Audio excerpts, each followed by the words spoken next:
नमस्कार मित्रांनो, तुमचे स्वागत आहे मायक्रोबायोलॉजी इन मराठीमध्ये. या व्हिडिओमध्ये आपण निगेटिव्ह रेग्युलेशन, जे काही इम्युनॉलॉजिकल टॉलरन्स वगैरे आहे किंवा निगेटिव्ह रेग्युलेशन कसं ॲक्ट होतं इम्युनॉलॉजिकल टॉलरन्सवरती आणि त्याचं पूर्णपणे मेकॅनिझम कसं आहे ते आपण या व्हिडिओमध्ये डिस्कस करणार आहोत. या दोन मेन सेंट्रल आणि पेरिफेरल टॉलरन्स आपल्याला पाहायला मिळतात, ते आपण इन डिटेल ह्या व्हिडिओमध्ये स्टडी करणार आहोत. तर चला तर माझं व्हिडिओ सुरुवात करूयात. तसंच ह्या जे काही निगेटिव्ह रेग्युलेशन आहे त्याचा नोट्स मी ऑलरेडी टेलिग्राम चॅनलवरती अपलोड केलेले आहेत आणि त्याची लिंक मी डिस्क्रिप्शनमध्ये दिलेली आहे. तर चला तर मग व्हिडिओ सुरुवात करूयात. In the world of the immuno system, the achieving a balance between the responsive and tolerance is essential. आणि जे काही इम्युनो सिस्टीम आहे त्याच्यामध्ये रिस्पॉन्सनेस आणि टॉलरन्स हे इसेन्शियल आहे, की जेणेकरून हे पूर्णपणे बॅलन्स झालं पाहिजे इम्युनो सिस्टीममध्ये, तरच ती इम्युनो सिस्टीम आहे ती बॅलन्स राहू शकेल, नाही तर ती कोलॅप्स व्हायचे चान्सेस जास्त असतात. While reboost the immuno response is crucial to fight off the infection, and overzealous one can attack the healthy tissue leading to autoimmune disease. आणि ज्या वेळेस इम्युनो रिस्पॉन्स आपल्याला माहिती आहे की जे काही इन्फेक्शनच्या अगेन्स्ट फाईट करण्यासाठी उपयोगात केला जातो, पण ज्या वेळेस त्याचं ओव्हरजेलस होतं किंवा तो ओव्हर प्रोडक्शन झाल्यामुळे त्याच्यामुळे काय करतो, तो हेल्दी टिश्यूलासुद्धा अटॅक करू शकतो आणि हेल्दी टिश्यूला अटॅक केल्यामुळे तो त्या सेलमध्ये किंवा आपल्या बॉडीमध्ये ऑटोइम्युन डिसीज वगैरे ऑकोर करू शकतो आणि त्याच्यामुळे वेगवेगळे डिसीज आपल्या बॉडीमध्ये होऊ शकतात. This is where the negative regulation steps in playing a vital role in the immunological tolerance. आणि हे जे काही याच्यामुळे जे काही ऑटोइम्युन डिसीज प्रोड्यूस होत आहे, तर मग निगेटिव्ह रेग्युलेशन काय करतं, इम्युनॉलॉजिकल टॉलरन्सला किंवा जे काही रिस्पॉन्सिव्हनेस आहे त्याला एकदम बॅलन्स ठेवायचं काम करतं. The ability of the immuno system to distinguish between the self and non-self and prevent the response against the self antigen. आणि जे इम्युनो सिस्टीममध्ये जे काही सेल्फ म्हणजे स्वतःच्या जे काही सेल आहे किंवा दुसऱ्या ज्या सेल आहेत त्यांना ओळखायचं, म्हणजे आपली हेल्दी टिश्यू ओळखायची आणि जी काही डॅमेज झालेली टिश्यू आहे ती ओळखायची, आणि त्याच्यामुळे जे काही रिस्पॉन्स वगैरे असेल आपल्या स्वतःच्या जे काही सेल्फ अँटीजन्सच्या अगेन्स्ट जे काही रिस्पॉन्स जनरेट होईल तो प्रिव्हेंट करण्यासाठी, आणि जे नॉन सेल्फ अँटीजन आहे त्याच्या अगेन्स्ट रिस्पॉन्स जनरेट करण्यासाठी निगेटिव्ह रेग्युलेशन हे उपयोगात येतं. हे झालं त्याचं आता इंट्रोडक्शन. आपण त्याच्या आता दोन मेन टॉलरन्स आपल्याला पाहायला मिळतात, सेंट्रल टॉलरन्स आणि पेरिफेरल टॉलरन्स. तर आता आपण पाहूयात central tolerance. This process occur in the primary lymphoid organ, primary the thymus for a T cell. आणि हे जे काही प्रोसेस आहे ती लिम्फॉइड ऑर्गनमध्ये घडली जाते, प्रायमरी लिम्फॉइड ऑर्गनमध्ये, प्रायमरी थायमसमध्ये जे काही टी सेल आहे त्याच्यामध्ये घडली जाते. Here the developing the immuno cell undergo the stagnant selection process. आणि हे इम्युनो सेल काय जे आहे ते पूर्ण स्टेग्नंट होतात आणि काही वेगवेगळ्या ज्या सिलेक्शन प्रोसेसमध्ये जातात. त्याच्यामध्ये दोन मेन सिलेक्शन प्रोसेस आहे, deletion of a self reactive T cell आणि इम्युनॉलॉजिकल निग्लेक्ट. तर पहिलं आहे deletion of a self reactive T cell. The T cell that strongly bind to the self antigen presented by MSC molecule in the thymus. आणि आपल्या प्रत्येकाला माहिती आहे की जे टी सेल आहे ते स्ट्रॉंगली बॉन्ड असतात सेल्फ अँटीजनसोबत, आणि हे कुठं प्रेझेंट केले जातात, MSC मॉलिक्यूलवरती प्रेझेंट असतात in the thymus, eliminated through a process called as a apoptosis program cell death. आणि हे जे काही टी सेल काय करतं, तर ज्यावेळेस तिथं बाइंड झालं सेल्फ अँटीजनला आणि नंतर ते रिप्रेझेंट करतं MSC मॉलिक्यूल थायमसमध्ये, आणि नंतर मग काय करतं, हे पूर्णपणे इलिमिनेट होऊन जातं. इलिमिनेट झाल्यानंतर जी काही प्रोसेस आहे तिला म्हटलं तर अपोप्टोसिस, म्हणजे त्याचं पूर्णपणे इलिमिनेशन करायचं किंवा पूर्णपणे त्याला किल करण्याचं काम करायचं, आणि यालाच म्हटलं जातं प्रोग्राम सेल डेथ, म्हणजे सेलचंच पूर्णपणे डेथ करणं किंवा अपोप्टोसिस करणं हे खूप मोठ्या प्रमाणामध्ये याच्यामध्ये होतं. Immunological neglect. The T cell with a weak affinity for a self antigen may supply not react to the necessary post immunitary signal for the full activation and become a unresponsive. आणि काही ज्या T sale वगैरे असतात ते weak असतात आपल्या self अँटीजनसोबत, त्याच्यामुळे काय होतं ते काही सिग्नल वगैरे असतील किंवा जे काही बाजूचे सिग्नल येतात ते रिसीव्ह करू शकत नाही, कारण की त्याच्यात ॲबिलिटीज नाही, कारण त्याची ॲफिनिटी ही वीक आहे. त्याच्यामुळे जे काही अनरिस्पॉन्सिव्ह जे काही वेगवेगळे जे काही सेल वगैरे असतील किंवा त्याचं ॲक्टिवेट होण्यासाठी ही याच्यामुळे मदत होत असते. हे झालं सेंट्रल टॉलरन्स. पहिल्यांदा आहे deletion of a self reactive T cell, म्हणजे याच्यामध्ये इलिमिनेशन होतं, आणि दुसऱ्यामध्ये जे काही टी सेल आहे ते वीक होतात आणि त्या सेल्फ अँटीजनसोबत जो काही येणारा जो काही सिम्पल असलेला जो काही सिग्नल असेल तो सुद्धा ते रिकग्नाइज हे करू शकत नाही. आता आहे दुसरा आहे peripheral terminal. Even after the T cell leave the thymus several mechanism prevent them from the acting cell. आणि हे जे काही मागाशी मी सांगितलं सेंट्रल टोरस, तर आता जे काही टी सेल आहे ते थायमसमधून एकदा बाहेर गेल्या की मग वेगवेगळे जे काही मेकॅनिझम असतात ते प्रिव्हेंट करतात स्वतःच्याच सेलला from the attacking the cell. आणि स्वतःच्याच सेलला अटॅक करण्यापासून वाचवले जातात. त्यात दोन मेन आहेत, रेग्युलेटरी टी सेल आणि को स्टिम्युलेटरी मॉलिक्यूल. तर पहिलं त्यालाच रेग्युलेटरी टी सेलला ट्रिक्स म्हटलं जातं. This specialize T cell suppress the immune response of other T cell. आणि हे काय करतं, जे काही स्पेशल टी सेल असतात ते काय करतात, इम्युन रिस्पॉन्सचा सप्रेस करतात, जेणेकरून जे काही दुसरा टी सेल असेल त्याचं इम्युन रिस्पॉन्स सप्रेस केला जातो. They express the interleukin two receptor but lack the CD25 chain. आणि जे काही इंटरलोकिंग टू रिसेप्टर आहे त्याला एक्सप्रेस केलं जातं आणि त्याच्यामध्ये मेनली CD25 हा जो काही चेन आहे तो ॲब्सेंट असतो. Preventing them from the utilizing all of the interleukin two और growth factor crucial for the T cell activation. आणि काय करतात, ज्याच्यामुळे इंटरलोकिंग टूचं एक्सप्रेशन झाल्यामुळे ते प्रिव्हेंट करतं पुढे जाऊन जे काही दुसऱ्या जे काही इंटरलोकिंग टू याला युटिलाइज होण्यापासून प्रिव्हेंट केलं जातं. तसंच जे काही ग्रोथ फॅक्टर असतात जेणेकरून टी सेलचं ॲक्टिवेशन होतं त्यालासुद्धा प्रिव्हेंटही केलं जातं. Tregs can directly suppress the effector T cell और inhibit the antigen presenting cell. आणि हे जे काही ट्रिक्स आहे रेग्युलेटरी टी सेल ते काय करतं, डायरेक्ट जे काही इफेक्टर टी सेल असतील किंवा जे अँटीजन प्रेझेंटिंग सेल असतील EPC याला डायरेक्टली सप्रेस करतं आणि त्यांना इनिबिट करण्याचं काम करत असतं.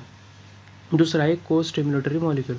Activation of a new T cell require the two signal antigen recognition by the TCR आणि costimulatory signal deliver by the molecule like CD28 on the T cell surface.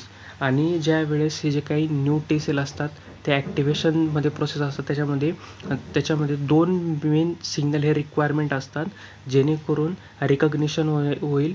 पहिला जो काही अँटीजन रिकग्निशन जो काय तो main जो आहे तो TCR आहे, T sale receptor.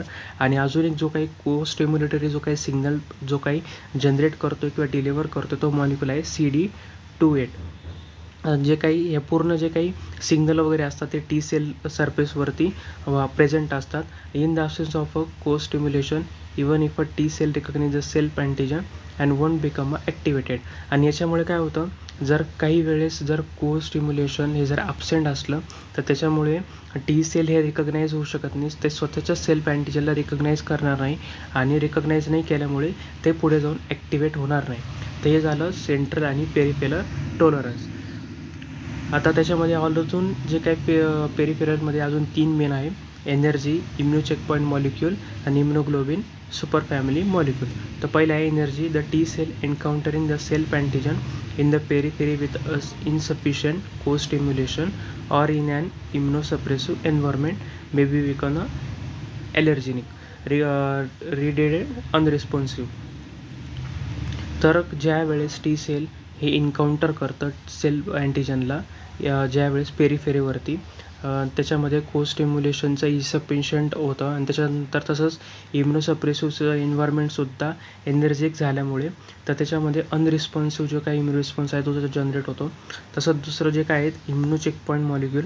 This molecule like a cytokine T lymphocyte associated protein 4 express on the T cell act as a brake on the immune response. आणि ते काय करतं, जो काय हा सायटोकाईन CTLA4 हा जो काही प्रोटीन आहे तो काय करतो, टी सेलला एक्सप्रेस करतो आणि पूर्णपणे जे काही इम्युन रिस्पॉन्स आहे त्याला ब्रेक करण्याचं काम करतो आणि त्याला ब्रेकडाऊन करण्याचं काम करतो किंवा त्याला स्टॉप करण्याचं काम करतो. They bind to the ligand on the EPC and down regulating the T cell activation. आणि तो पूर्णपणे त्या लिगँडला जे काही EPCवरती जे काही लिगँड बाइंड झाले असतील ते त्याला एक्सप्रेस करतो आणि त्याच्यामुळे त्याचं डाऊन रेग्युलेशन घडून आणतो आणि त्याच्यामुळे टी सेलचं ॲक्टिवेशनही होतं. Drug targeting this checkpoint molecule are being used in the cancer immunotherapy to inoculate the T cell response against the tumor. आणि जे काही ड्रग टार्गेटिंग मॉलिक्यूल वगैरे असतात ते मेनली ह्या जे काही चेकपॉईंट वगैरे आहेत CTL4 असे वेगवेगळे जे काही चेकपॉईंट असतात त्याचा उपयोग करून कॅन्सर इम्युनोथेरपीवरती वेगवेगळे जे काही ट्यूमर्स वगैरे असतील किंवा टी सेल रिस्पॉन्स अगेन्स्ट असेल ट्यूमरच्या अगेन्स्ट ते जनरेट करण्यासाठी वापरले जातात. तर लास्ट आहे इम्युनोग्लोबिन सुपर फॅमिली मॉलिक्यूल.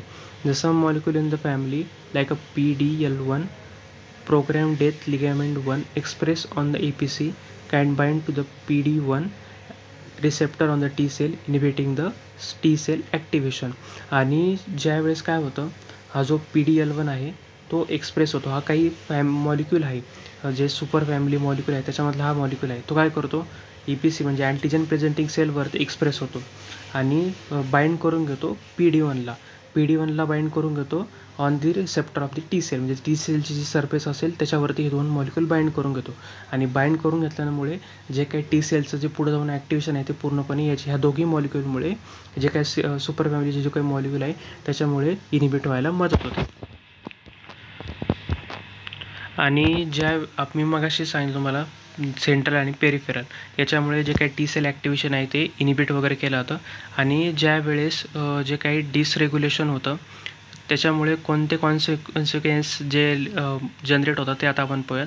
ज्यावेळेस निगेटिव्ह रेग्युलेशन काय करतं ऑटो इम्युनो डिसीजला लीड करतं आणि त्यातले काही जे काही एक्झाम्पल आहे पहिलं आहे auto immuno T cell lymphomas. The malignant transformation of a T cell that express the negative selection. आणि ज्या वेळेस टी सेलचं हे ट्रान्सफॉर्मेशन होत असतं त्यावेळेस ते एक्सेप्ट करतं निगेटिव्ह सिलेक्शनला जेणेकरून टी सेल ॲक्टिवेशनचं प्रोसेसही घडू शकेल. आणि systemic lupus erythematosus the auto antibody target the various tissue and organ.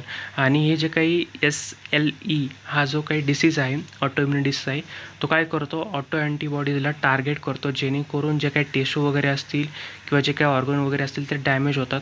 आणि तसंच RA रुमॅटॉइड आर्थरायटिस हा आपल्याला माहिती आहे की ऑटो इम्युनो डिसीज आहे तो अटॅक करतो जॉईंटवरती. आणि टाईप 1 डायबिटीज म्हणजे काय त्याच्यात काय होतं जे काही इन्सुलिन प्रोड्युसिंग सेल असतात त्याला पूर्णपणे डिस्ट्रॉय केलं जातं. टी सेल या पूर्णपणे इन्सुलिन प्रोड्युसिंग जे काही बीटा सेल असतील त्याला डिस्ट्रॉय करतात पॅनक्रियाजमध्ये. त्याच्यामुळे टाईप 1 डायबिटीज होण्याचे चान्सेस आपल्याला जास्त असतात.